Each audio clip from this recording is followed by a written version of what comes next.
നമസ്കാരം. വോട്ടിംഗ് ഘട്ടത്തിലേക്ക് എല്ലാ പ്രേക്ഷകർക്കും സ്വാഗതം. ഇന്ന് നമ്മൾ വീണ്ടും വോട്ടിംഗ് തെരഞ്ഞെടുപ്പിൽ അവസാനിച്ച് കഴിഞ്ഞിട്ട് ഇനി വോട്ടെണ്ണാൻ ദിവസങ്ങൾ മാത്രമേ ബാക്കിയുള്ളൂ, മെയ് 4-ലേക്ക്. അപ്പോൾ ഏതൊക്കെ മണ്ഡലങ്ങൾ ഇഞ്ചോടിഞ്ച് മത്സരങ്ങൾ നടക്കുന്നു എന്നൊക്കെയാണ് നമ്മൾ വോട്ടിംഗ് ഘട്ടത്തിൽ എല്ലാ ദിവസവും പരിശോധിച്ച് വരുന്നത്. ഇന്നും വളരെ കടുത്ത മത്സരം നടക്കുന്നു എന്ന് പറയുന്ന പേരാമ്പ്രയിലും കൊല്ലം മണ്ഡലങ്ങളാണ് ഞങ്ങൾ ഇന്ന് പരിശോധിക്കുന്നത്. അപ്പോൾ കോഴിക്കോട് ജില്ലയിൽ തന്നെ 3 മണ്ഡലങ്ങൾ നഷ്ടപ്പെടും എന്നാണ് LDF പറഞ്ഞിരിക്കുന്നത്. അതിൽ പേരാമ്പ്ര ഉൾപ്പെടുമോ? എങ്ങനെയാണ് നിങ്ങൾക്ക് തോന്നുന്നത്?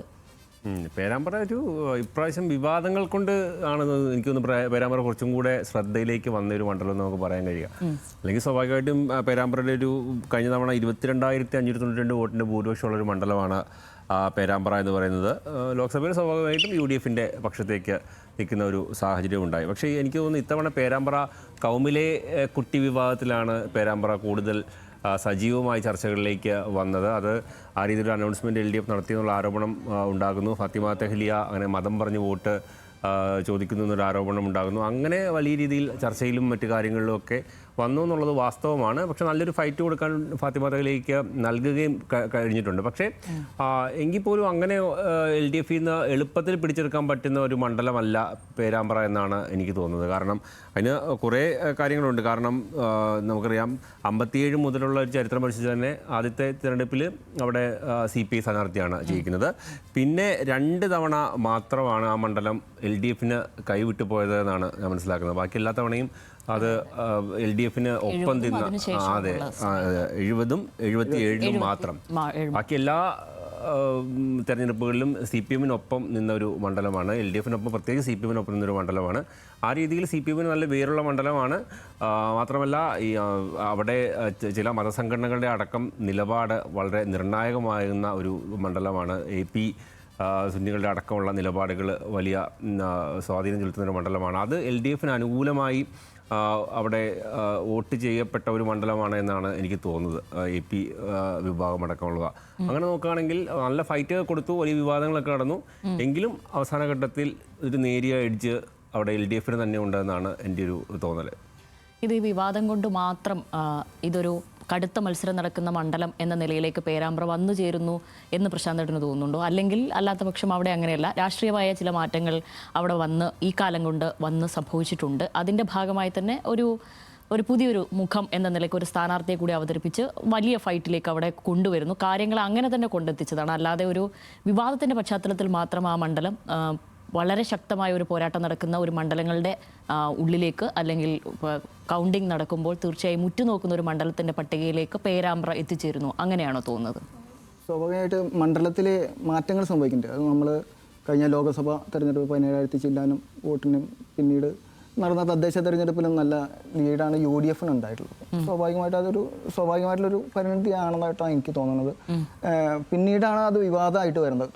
ആദ്യഘട്ടത്തിൽ കുറേ സ്ഥാനാർത്ഥിത്വം പ്രഖ്യാപിച്ചപ്പോൾ തന്നെ കുറേ വിവാദങ്ങളുണ്ടായിരുന്നു. നമ്മൾ പകരം നൂർബീൻ റഷീദ് ഉൾപ്പെടെയുള്ള പല വിഷയങ്ങളും വന്നിരുന്നു. അത് മറികടന്നിട്ടാണ് സ്ഥാനാർത്ഥിയായത്.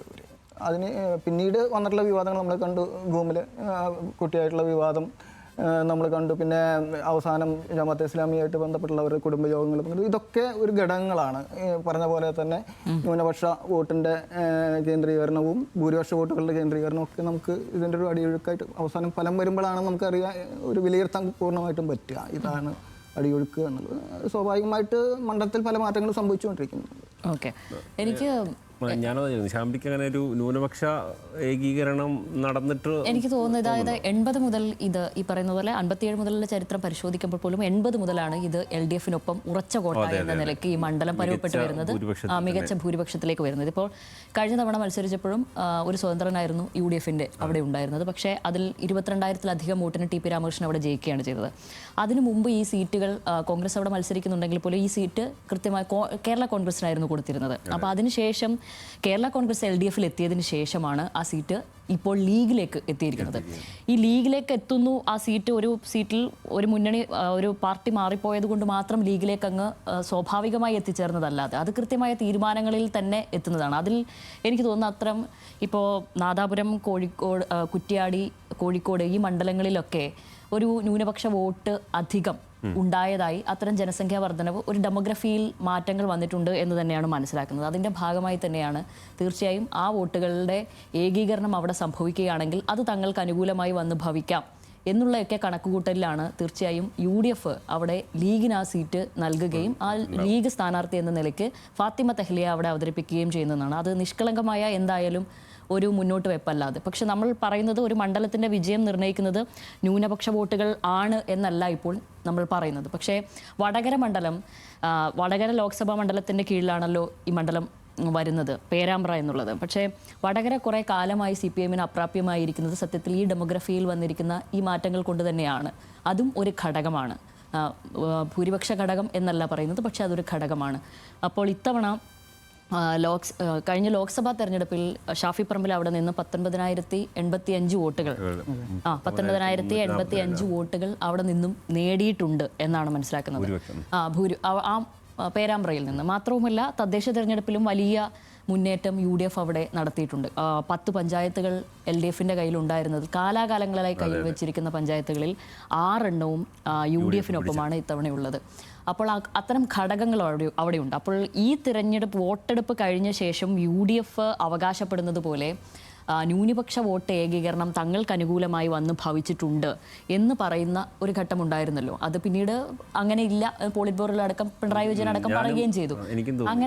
അങ്ങനെ സംഭവിക്കണമെന്നില്ല. പക്ഷേ ഇവർ അവകാശപ്പെടുന്ന മുറയ്ക്ക് അങ്ങനെ സംഭവിച്ചിട്ടുണ്ടെങ്കിൽ ചിലപ്പോൾ ഫാത്തിമ തെഹ്ലിയക്ക് അവിടെ ജയിച്ചു കയറാം, വേണമെങ്കിൽ അവർക്ക് ജയിച്ച് കയറിയേക്കാം, അതിൽ അത്ഭുതപ്പെടാനൊന്നുമില്ല എന്നും വേണമെങ്കിൽ നമുക്ക് പറയാം. പക്ഷേ അപ്പോഴും മണ്ഡലത്തിൽ ഫാത്തിമ തെഹ്ലിയെയും TP രാമകൃഷ്ണനെയും തുലനം ചെയ്യേണ്ട കാര്യം പോലുമില്ല. കാരണം അവർ രണ്ടുപേരും രാഷ്ട്രീയ അനുഭവം അത്രയേറെ വ്യത്യസ്തമാണ്. 2 ധ്രുവങ്ങളിൽ നിൽക്കുന്ന 2 പേര്. അതുമാത്രവുമല്ല, അത്രയധികം വേരോട്ടം TP രാമകൃഷ്ണൻ ആ മണ്ഡലത്തിലുണ്ട്. സമസ്ത മേഖലകളിലും ജനങ്ങളുമായി ഇടപെട്ട്, സാമൂഹിക വിഷയങ്ങളിലാണെങ്കിലും ഇടപെട്ട് അത്രയധികം വേരോട്ടമുണ്ട്. അപ്പോൾ ഫാത്തിമ തെഹ്ലിയക്ക് അത്രയധികം എടുത്തു പറയാനില്ല. പക്ഷേ ഇത്തരം മറ്റ് സാഹചര്യങ്ങൾ ചിലപ്പോൾ അനുകൂലമായി വന്നു കഴിഞ്ഞാൽ ഫാത്തിമ തെഹ്ലിയ വേണമെങ്കിൽ വിജയിച്ച് കയറിയേക്കാം. 2 അഭിപ്രായ വ്യത്യാസമുള്ളത്. ഒന്ന്, ഫാത്തിമ തെഹ്ലിയ എന്ന് പറയുന്ന സ്ഥാനാർത്ഥി ന്യൂനപക്ഷ വോട്ടുകൾ ഏകീകരിക്കാൻ തക്ക കെൽപ്പുള്ള സ്ഥാനാർത്ഥിയായിട്ട് ഞാൻ കരുതുന്നില്ല. പിന്നെ ന്യൂനപക്ഷ വോട്ടുകളുടെ ഒരു ഏകീകരണം, പ്രത്യേകിച്ച് മുസ്ലിം സമുദായത്തിൽ നിന്നുള്ള വോട്ടുകളുടെ ഏകീകരണം വരാനുള്ള ഒരു സാധ്യത എന്ന് പറഞ്ഞാൽ BJP ജയിക്കാനുള്ള ഒരു പോസിബിലിറ്റി ഉള്ള സമയത്താണ് ആ തരത്തിലുള്ളൊരു ഏകീകരണം ഉണ്ടാകുക. അല്ലാതെ LDF-ഉം UDF-ഉം തമ്മിൽ ഡയറക്റ്റ് ഫൈറ്റ് നടക്കുന്ന മണ്ഡലങ്ങളിൽ അങ്ങനെ ലീഗിന് പോയി വോട്ട് ചെയ്ത് അങ്ങനെ ഒരു ഏകീകരണം അങ്ങനെ സ്വാഭാവികമായിട്ട് അങ്ങനെ ഉണ്ടാകാൻ സാധ്യതയില്ല. പ്രത്യേകിച്ച് ഫാത്തിമ തെഹ്ലിയ മത്സരിക്കുമ്പോൾ അങ്ങനെ ഒരു ഏകീകരണത്തിലുള്ള സാധ്യത വളരെ കുറവാണെന്ന് ഞാൻ മനസ്സിലാക്കുന്നു. ഒന്നാമത് ലീഗിൽ തന്നെ വലിയ എതിർപ്പുണ്ടായിരുന്നു.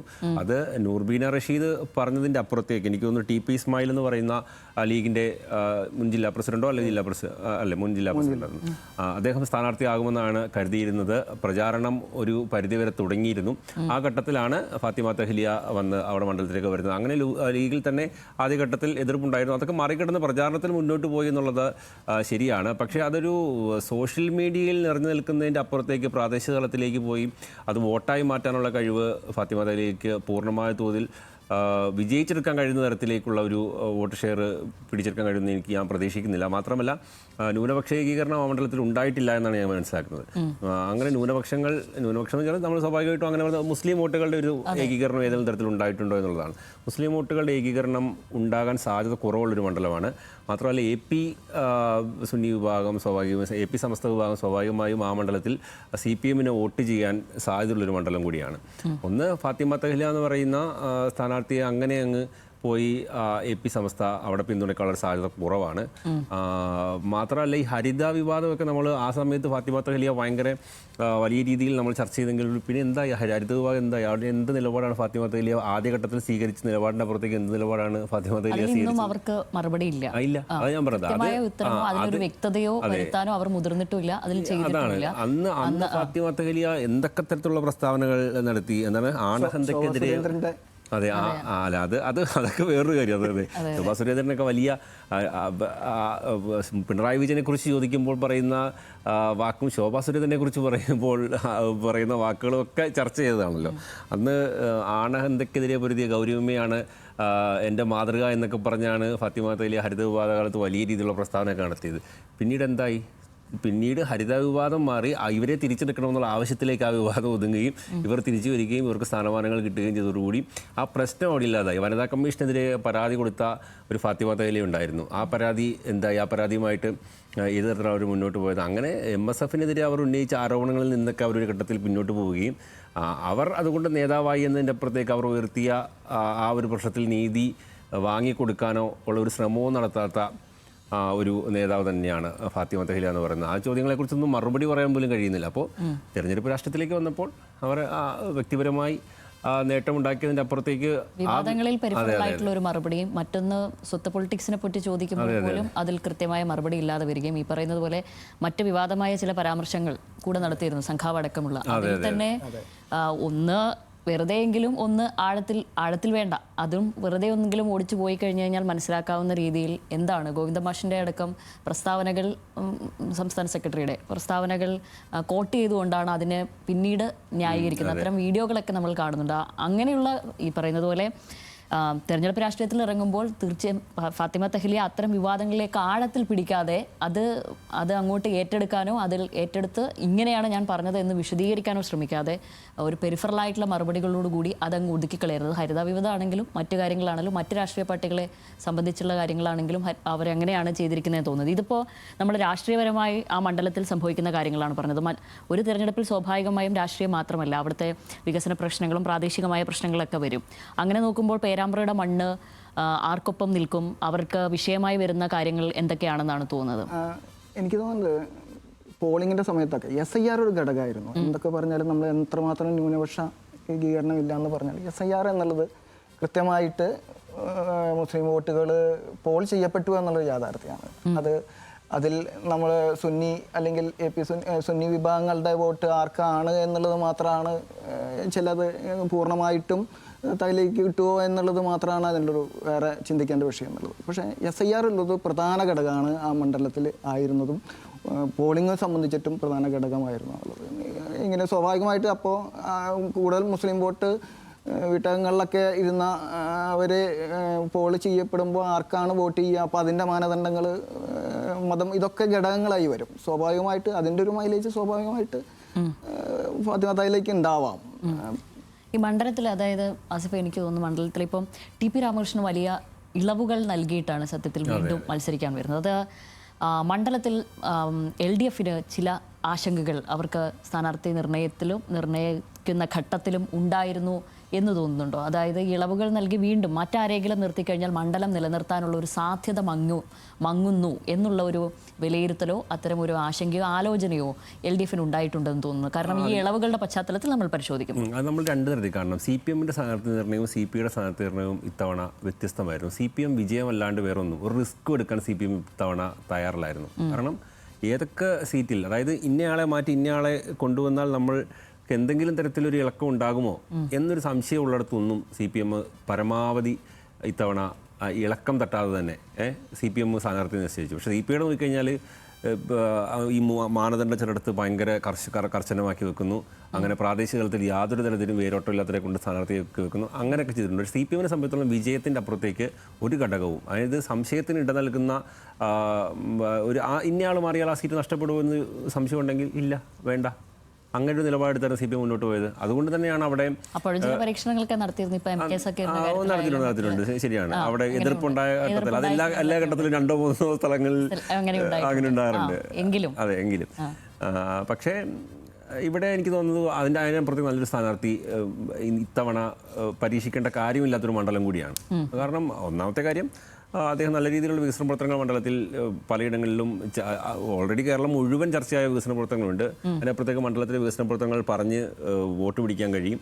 ഇപ്പോൾ നിലവിൽ ആ സ്ഥാനാർത്ഥിയെ മാറ്റി പുതിയ സ്ഥാനാർത്ഥിയെ കൊണ്ടുവന്ന് പരീക്ഷിക്കേണ്ട ഒരു സാഹചര്യം പോലും അവിടെ വേണമെങ്കിൽ ഒഴിവാക്കാൻ പറ്റുന്ന മണ്ഡലം എന്ന രീതിയിൽ തന്നെയാണ് CPM.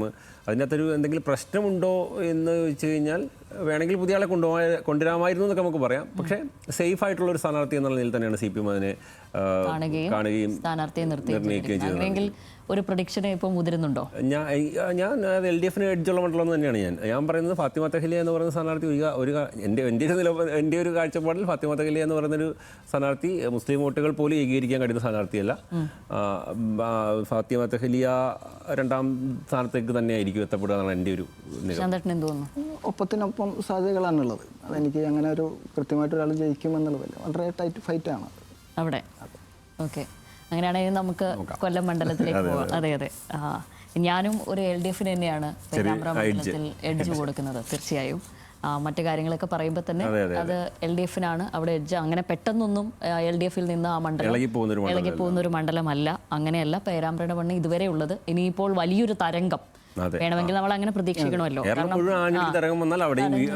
അവിടെയും മാറാം. കാരണം അവിടെയും അങ്ങനെ മാറാതിരിക്കേണ്ട സാഹചര്യം ആ ഘട്ടത്തിൽ ഉണ്ടാവില്ല.